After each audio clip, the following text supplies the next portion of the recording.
A gente cantou juntos agora, né? Minha vida é para o seu louvor. Eu espero que você tenha entendido o quão forte é esta expressão para Deus. Deus está ouvindo e perguntando, é para o meu louvor? Então vem cá. Eu espero que dessa mensagem de hoje, a gente possa sim, de fato, verdadeiramente, dizer, Senhor, hoje eu reafirmo que a minha vida é para o louvor do Senhor. Amém, queridos? João 3, 22 diz que depois disso, Jesus foi com os seus discípulos para a terra da Judéia, onde passou algum tempo com eles e batizava. João também estava batizando em Enom, perto de Salim, porque havia ali muitas águas e o povo vinha para ser batizado. Isto se deu antes de João ser preso. Surgiu uma discussão entre alguns discípulos de João e um certo judeu a respeito da purificação cerimonial. Eles se dirigiram a João e lhe disseram, mestre, aquele homem que estava contigo no outro lado do Jordão, do qual testemunhaste, está batizando e todos estão se dirigindo a ele. Quem era esse homem? A respeito de quem se falava?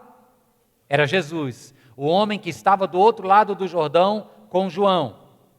Verso 27, a isso então João respondeu, uma pessoa só pode receber o que lhe é dado dos céus. Vocês mesmos são testemunhas de que eu disse, eu não sou o Cristo, mas sou aquele que foi enviado adiante dele. A noiva pertence ao noivo. O amigo que presta serviço ao noivo e que o atende e o ouve, enche-se de alegria quando ouve a voz do noivo. Esta é a minha alegria, que agora se completa. Verso 30. É necessário que ele cresça e que eu diminua. Vamos orar mais uma vez? Santo Deus, Pai querido, que o Senhor cresça nesta hora. Que o Senhor seja o centro, a evidência neste lugar, nesse momento, Deus. Que a gente diminua e que o Senhor continue a ser exaltado, Pai.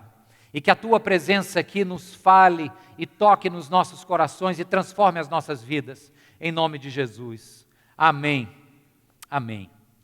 Queridos, tem uma peça da literatura norte-americana, antiga, escrita no ano de 1852 por uma autora chamada Harriet Stowe, chamado, em português o título ficou A Cabana do Pai Tomás.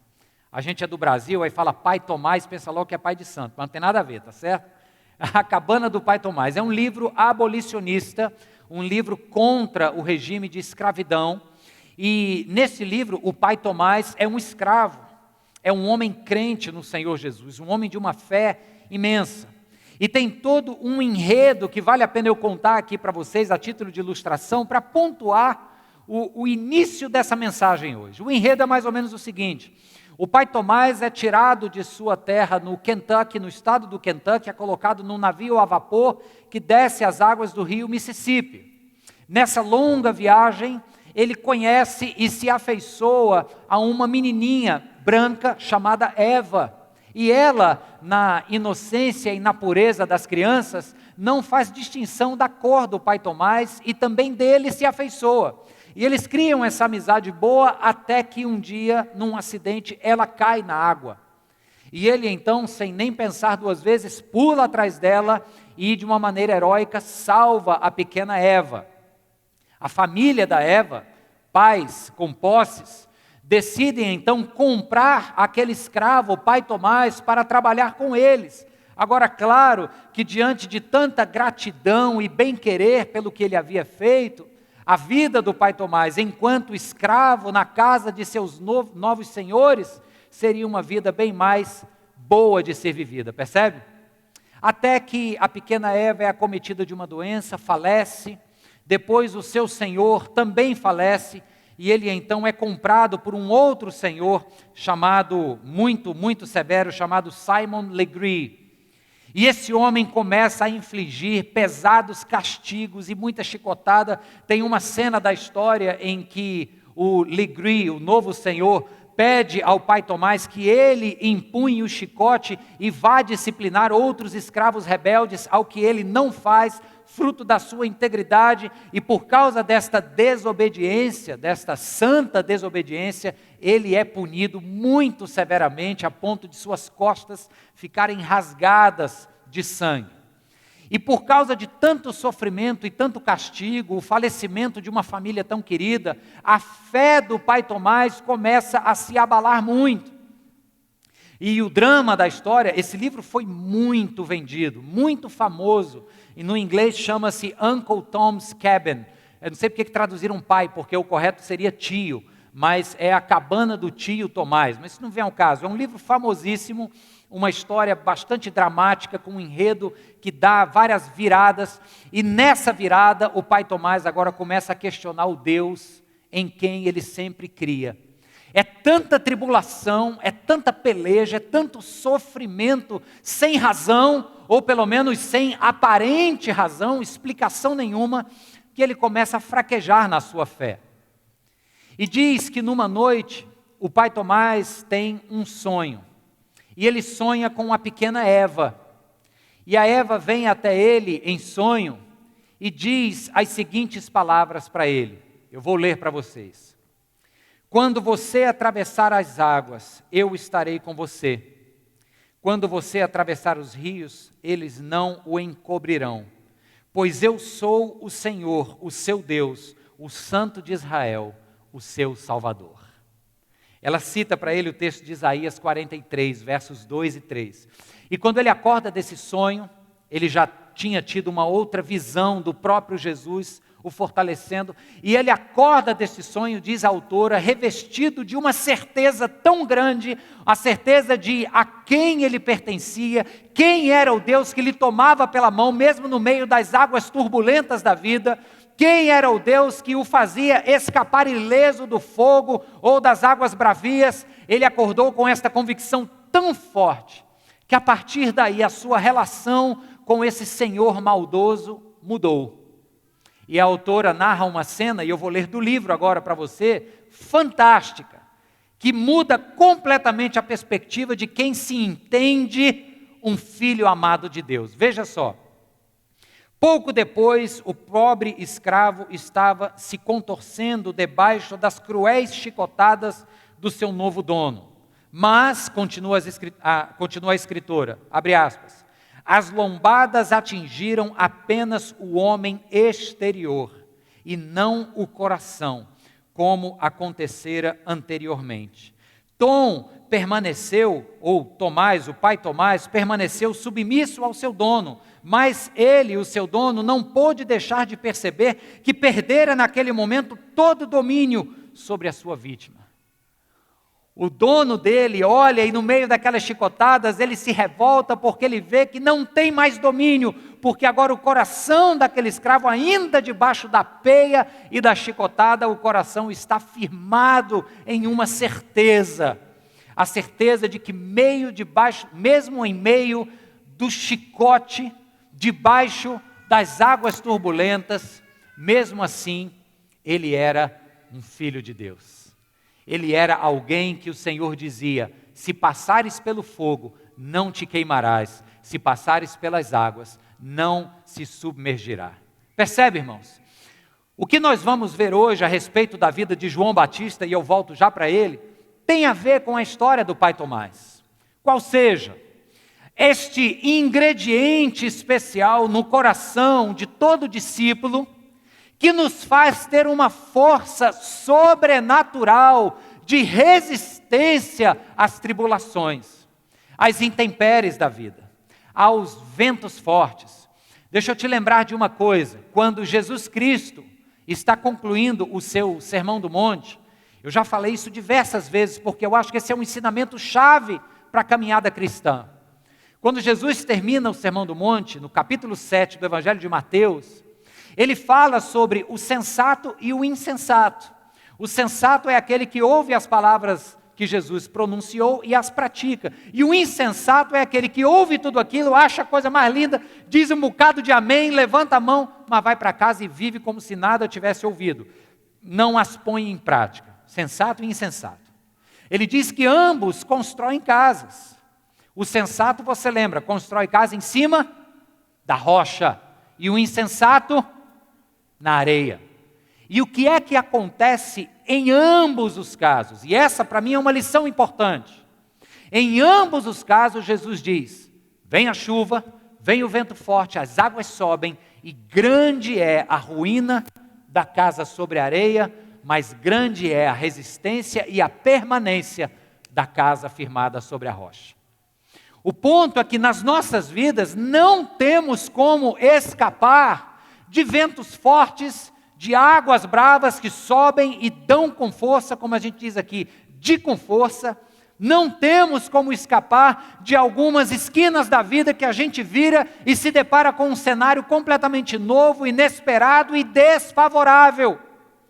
Basta estarmos vivos para lidarmos com esta condição que é humana. Enfrentar problemas e tribulações é essencialmente humano. É ou não é, queridos?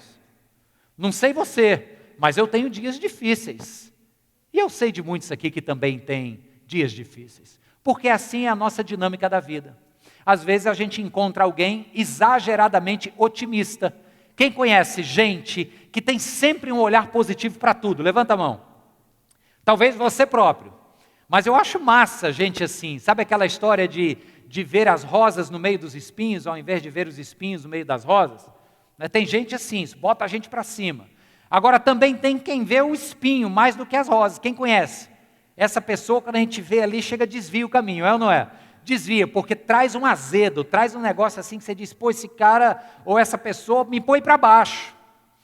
Nós temos formas diferentes para responder essas demandas da vida. As dificuldades, as águas bravas e turbulentas que aparecem, as surpresas das esquinas que a gente vira na nossa história. E a gente vai responder, ora positivamente, ora negativamente, dependendo da nossa história de vida. Isso é simples. Todos nós carregamos experiências que fazem de nós quem nós somos e como vamos responder à vida. Porém, na história do pai Tomás e na história de João Batista, existe um ingrediente, existe uma certeza, existe algo que mesmo debaixo da chicotada, no caso do escravo, como dentro da prisão de Herodes, como no caso de João Batista, que já vai ser preso, existe algo que faz com que eles perseverem e permaneçam, mesmo no meio da tribulação. E o que eu quero dizer para vocês é algo simples, e a minha proposição hoje é apenas essa. Este algo que nos faz ter uma postura diferente, independente se somos otimistas ou pessimistas, este algo chama-se certeza de chamado. Certeza de um chamado. O pai Tomás recebeu aquela palavra profética da pequena Eva em sonho, era Isaías 43, era Deus afirmando que ele o protegeria no meio das tribulações, com um propósito de que ele continuasse vivo e não esmorecesse debaixo do chicote.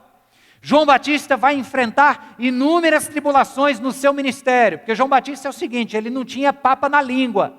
Ele falava o que tinha que ser dito. E quem tem esse nível de autenticidade paga o preço. João Batista vai pagar esse preço. Mas a convicção de que ele era um homem chamado por Deus para um propósito específico o fazia perseverar. Por exemplo, deixa eu dizer aqui para vocês. Quem é chamado por Deus? Abraão é um homem chamado por Deus. Diz o texto bíblico que Abraão sai com seu pai da terra de Ur dos caldeus. O pai morre no meio do caminho, num lugar chamado Terá, e lá em Terá, Deus diz a Abraão, saia desta terra e continue a viagem que teu pai começou a empreender. A viagem inicial era com destino a Canaã, pois vá para Canaã, porque lá eu quero te mostrar a terra que eu vou te dar como herança. Então, visivelmente é alguém chamado, percebe?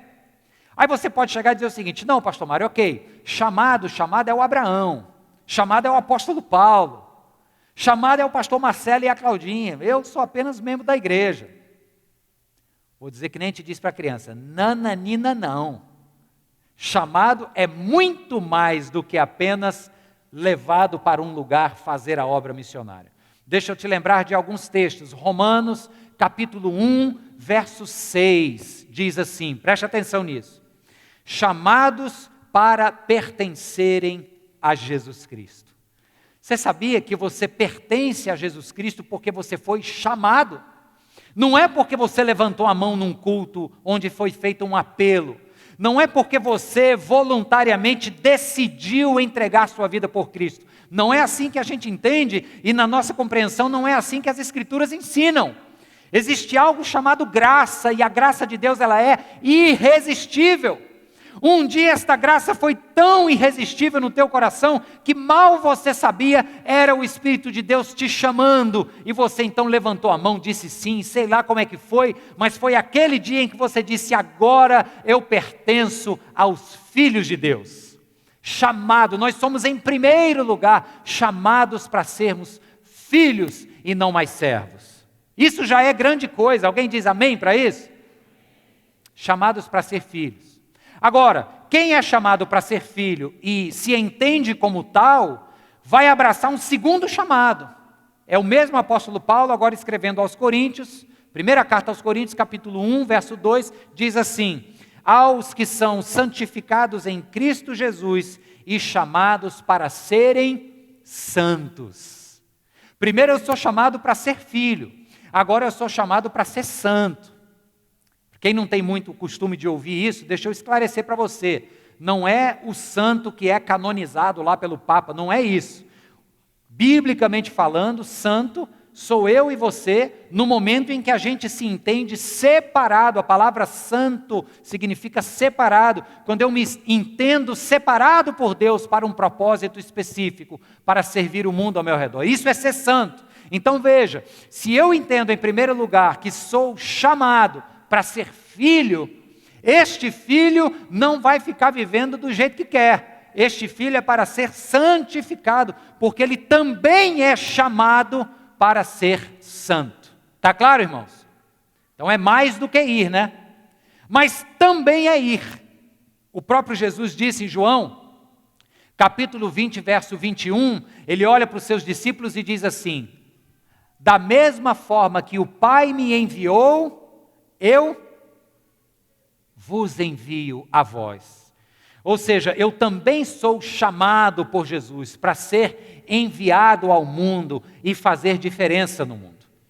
Mas então entenda, chamado não é apenas algo que o missionário tem, ou que o pastor Mário ou o pastor Fabiano tiveram um dia e por isso estão aqui. Chamado é muito mais do que isso. Então, por favor, levante a sua mão se você tem um chamado de Deus na sua vida. Vai lá, só quem tem um chamado de Deus, levanta a mão. Ok. Quem não levantou a mão agora me responda, você é o quê, pelo amor de Deus? Chamado da mesma forma. Hoje eu espero que a gente tenha concordado e concluído esta verdade essencial. Somos chamados, todos, para sermos filhos, para sermos santos e para sermos agentes de Deus no mundo em trevas. Amém, irmãos? Essa convicção pulsava no coração de João Batista. Antes de entrar no João Batista, porque depois que eu pegar João Batista aqui, a gente vai caminhar para a conclusão, deixa eu te contar uma experiência que eu tive na Índia, quando eu fui com um time de missionários da Jocum, muitos anos atrás, nós fomos para o sudeste da Índia. E assim, se você conhece pobreza no Brasil, se você já foi em comunidades pobres, eu vou te dizer o seguinte, a pobreza da Índia, ela é absurdamente diferente. É muito diferente. É uma condição subhumana que o miserável indiano vive. E indo para muitos lugares lá, nós passamos um mês muito intenso pregando em escolas e a gente pregava para um auditório assim, seguramente 4 vezes maior do que esse, só de crianças, falando da história da Bíblia, etc. Foi um tempo muito interessante. E nas muitas idas e vindas a gente dirigia com a van em lugares assim, meu Deus, absurdos, uma miséria assim, inenarrável, ou seja, que não dá nem para narrar. Coisa assim, fezes misturada com comida e aí se faz ideia do resto.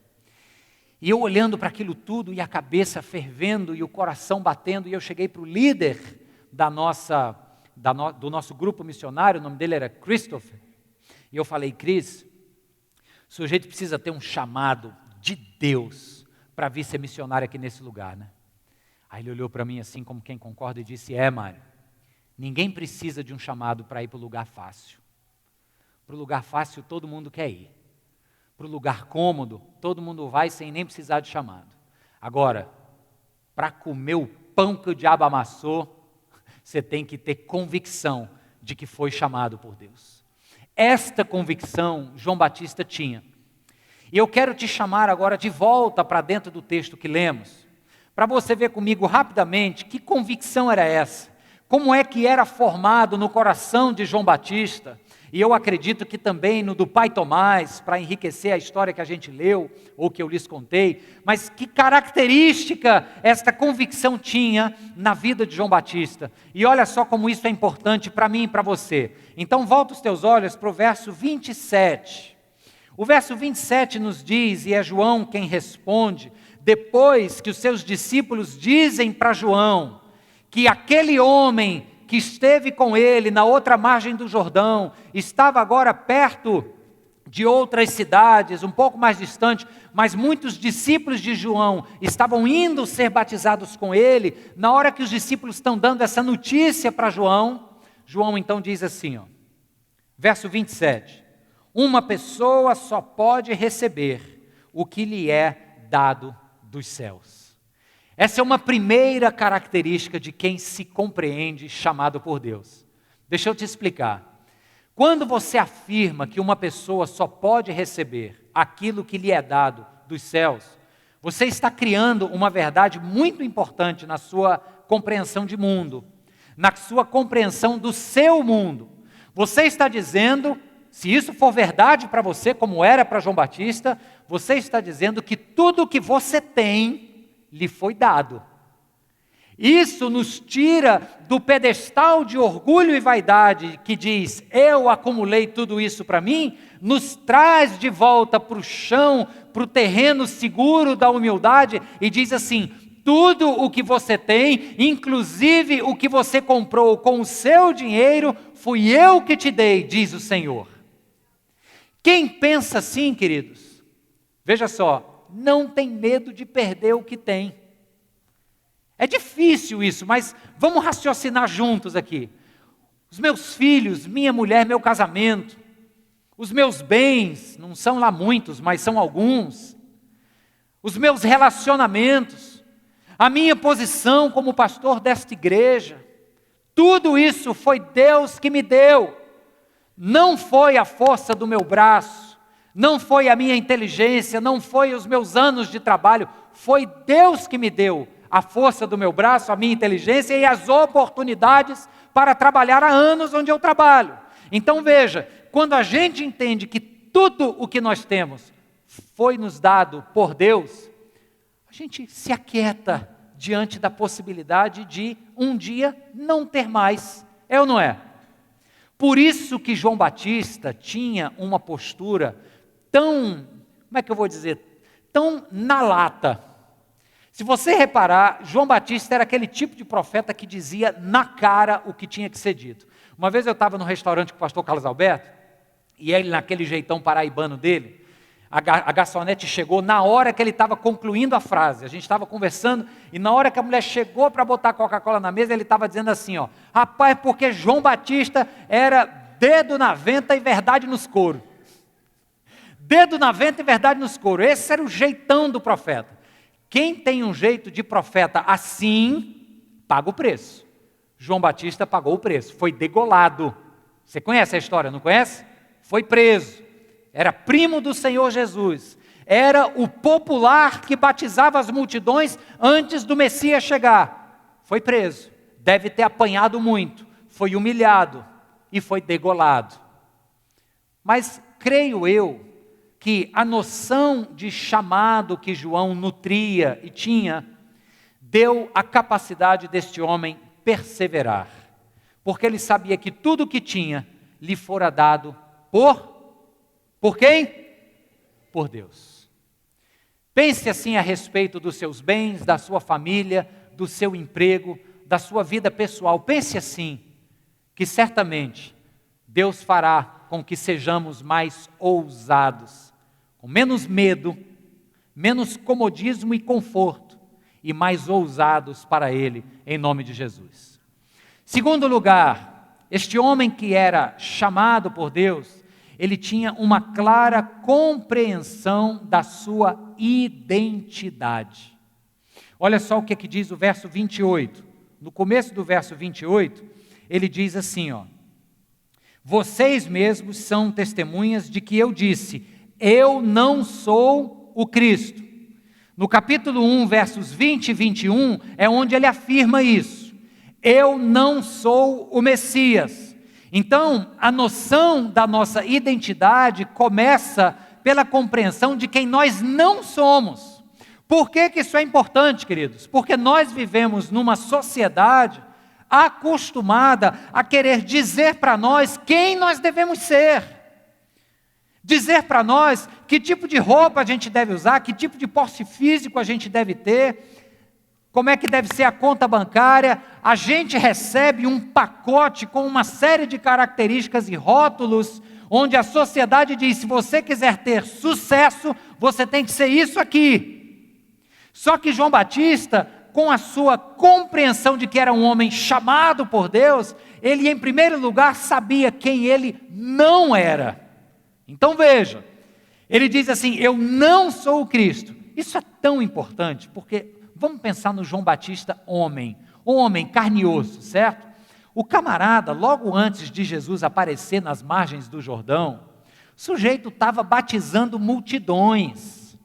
Ele estava batizando tanta gente que os escribas e os sacerdotes vinham até ele, e muitos eram batizados. Nós estamos falando aqui da elite religiosa, vindo até João Batista. Então você imagina, um judeu essênio, João era essênio, morava no deserto, vivia uma vida simples, se vestia com o que a natureza lhe provia, peles de camelo, comia gafanhoto, segundo o Bear Grylls, o gafanhoto é riquíssimo em proteína, fica a dica para quem quiser dar um gás na alimentação, mel silvestre de tâmaras, e ele, nesta vida simples, aos olhos de uma sociedade de consumo, talvez ele fosse o mendigo da história. Ele, nesta vida esfarrapada, recebendo multidões, recebendo sacerdotes para serem batizados. Então tu imagina o homem João deixando esse orgulho começar a inflar. Imagina só, é ou não é possível, gente? É ou não é possível? Aí o orgulho lá em cima. Aí alguém chega para ele no capítulo 1, verso 20, e diz assim, dize-nos, João, és tu o Messias? Nessa hora eu imagino o conflito, porque humanamente falando, o camarada podia ter se deixado levar pelo orgulho, pela vaidade e ter dito assim, rapaz, na verdade eu não sou não, mas quem sabe, vai que cola. Mas ele resiste, e ele diz, eu não sou o Messias, porque quem é chamado por Deus, sabe quem não é. Agora, por outro lado, quem é chamado por Deus, sabe quem é. Olha o que diz o verso 28 ainda, quando ele diz, eu não sou o Cristo, ele continua dizendo, mas, ao invés, sou aquele que foi enviado adiante dele. Eu não sou o Cristo, eu sei quem eu não sou. Não adianta vocês me quererem colocar rótulos. Não adianta esta cultura de consumo, estética, de beleza, querer me colocar um padrão para eu seguir. Eu sigo se eu quiser, porque eu sei que eu não sou isso e nem preciso ser isso para ser feliz. João Batista está dizendo, eu sou chamado por Deus. Eu sei quem é meu pai e de quem eu sou filho. Então eu não sou o Messias, não preciso fingir ser quem eu não sou. Agora, por outro lado, quem sou eu? Eu sou aquele que foi enviado adiante do Messias para preparar-lhe o caminho. Sabe de onde que João Batista tirou isso? Não foi da sua cabeça. Ele tirou isso do livro do profeta Isaías, capítulo 40, verso 3. Voz do que clama no deserto, ide adiante do Senhor e endireitai-lhe as veredas. Prepare-lhe o caminho.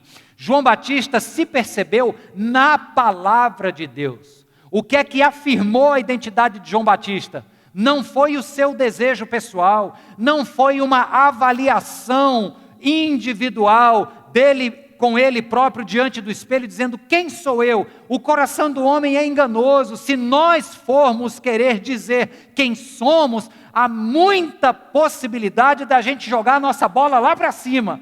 Por isso que o apóstolo Paulo vai dizer aos romanos: não tende a respeito de vós mesmos uma ideia além do que convém. Porque se a gente ficar só se olhando no espelho, a nossa bola vai lá para cima.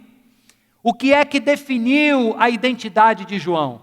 Quando ele disse: eu não sou o Messias, ele falou: eu sou aquele que veio antes, aquele que preparou o caminho. Por quê? Porque a palavra de Deus me disse isso.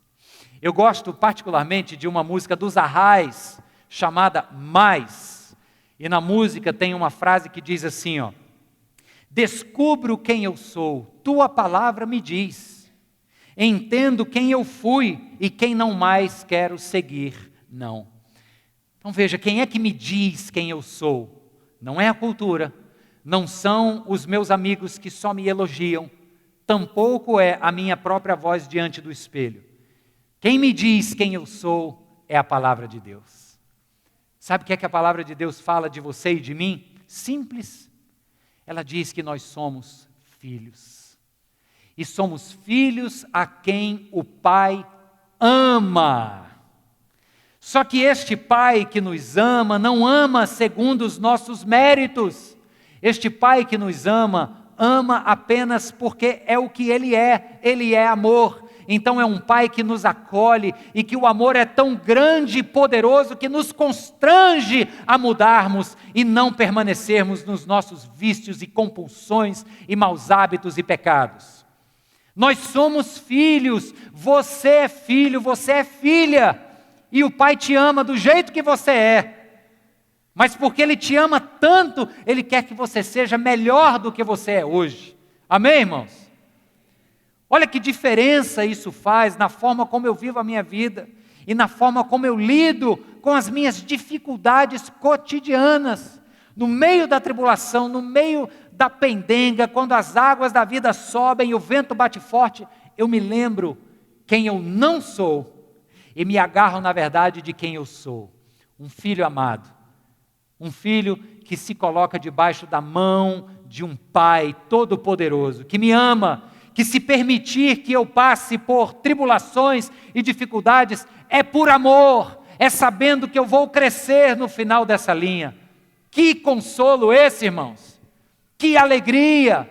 João Batista ia enfrentar tanta tribulação depois desse texto, mas certo ele estava de quem ele era, porque ele era um chamado de Deus. Você é chamado de Deus, sim ou não? Então vamos concluir aqui. No verso de número 29 e 30, o texto nos diz: a noiva, é João Batista quem está dizendo isso, preste atenção na ilustração que ele propõe agora. A noiva pertence ao noivo, o amigo que presta serviço ao noivo e que o atende e o ouve, enche-se de alegria quando ouve a voz do noivo. Essa é a minha alegria que agora se completa. É necessário que ele cresça e que eu diminua. Nesse momento aqui, João Batista já tem dito que tudo que ele tem veio de Deus, portanto ele não tem medo de perder. Ele já disse que ele não era o Messias, mas que ele era um filho amado de Deus, chamado para preparar o caminho do Messias. E nesse final aqui, João Batista se compara com o amigo do noivo. Quem é o noivo aqui na ilustração? É Jesus. Naquela época havia uma tradição. A tradição de casamento era a festa do casamento durar, às vezes, uma semana inteira.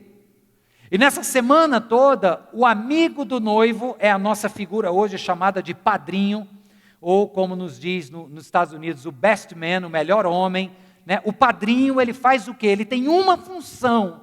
O padrinho de um casamento, ele tem uma função. É chamar todas as atenções para o noivo. O padrinho do casamento é aquele que pega o holofote da festa e aponta para o noivo. Essa é a função dele. Então João Batista aqui, ele tem uma clareza de propósitos tão impressionante, porque veja, não só bastaria ele dizer que não era o Messias. Não, eu não sou o Messias. O Messias é o noivo. Eu estou aqui como amigo do noivo. Veja que compreensão linda que ele tem do chamado de Deus para a vida dele. A minha função é que ele cresça, é que ele brilhe e eu diminua. É uma vida para a glória de Deus. É viver de maneira que as minhas atitudes, o meu falar, as minhas escolhas, as minhas prioridades sejam todas para a glória de Deus. Suas prioridades são para a glória de Deus? Eu pergunto isso de maneira autodenunciadora, porque é muito natural nós priorizarmos aquilo que nos favorecerá no fim do dia. A pergunta é, se nós estamos dispostos a abraçar novamente o chamado de Deus, que Ele tem para cada um de vocês, para mim, para cada um de nós aqui hoje. Abraçarmos esse chamado dizendo, Deus, eu quero viver esta vida para o Teu louvor. Eu quero que o Senhor me lembre quem eu não sou. Às vezes a gente fica tentando ser alguém que não convém, como se o pai olhasse do céu e dissesse, meu filho, não é nada disso, não é nada, você está querendo enganar quem? Mas ao mesmo tempo nos lembrar de quem somos, filhos amados, filhos em quem o Pai tem prazer, para que então a gente saia mundo afora, com a convicção clara de que somos chamados por Deus. Aí sabe o que acontece quando vierem as águas bravas, a chuva subir, você virar uma esquina da vida e se deparar com uma situação inesperada?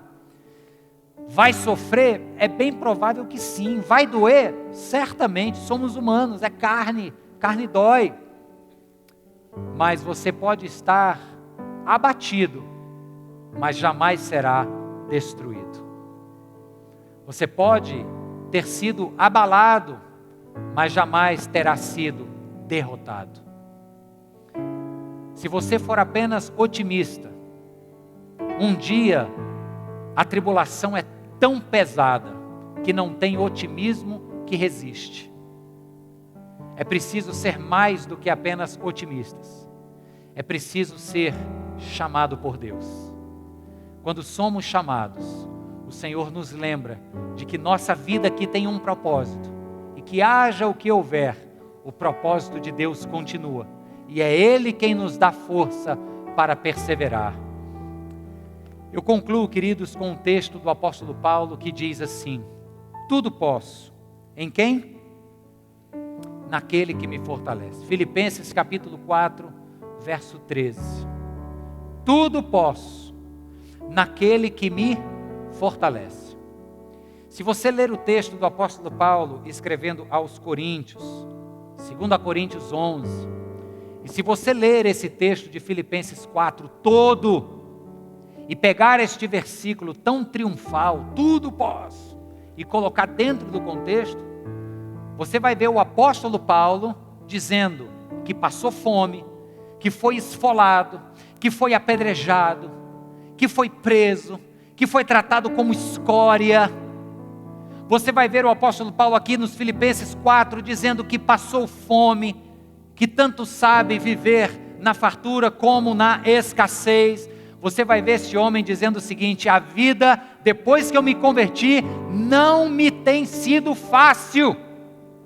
O livro de Atos dos Apóstolos narra os vários momentos de dificuldade do apóstolo Paulo. Teve uma ocasião em que ele é levado para fora da cidade porque é dado como morto, depois de ter sido apedrejado. Ele é dado como morto, as pessoas olham e dizem assim, morreu. Esse é o apóstolo Paulo que, quando conclui essa carta, diz assim: portanto, depois de ter passado por tudo isso, e sabendo quem eu sou, depois de ter enfrentado todas essas dificuldades, mas me lembrando da minha identidade, do meu chamado, aí sim, tudo posso, todas as coisas eu posso, porque eu sei quem me fortalece. Que o Senhor nos fortaleça e nos lembre que a gente pode sim todas as coisas, enquanto tivermos agarrados com essa compreensão de que Ele nos chamou para a sua glória e para a sua honra. No nome de Jesus, que Deus te abençoe. Amém. Aleluia. Glória a Deus.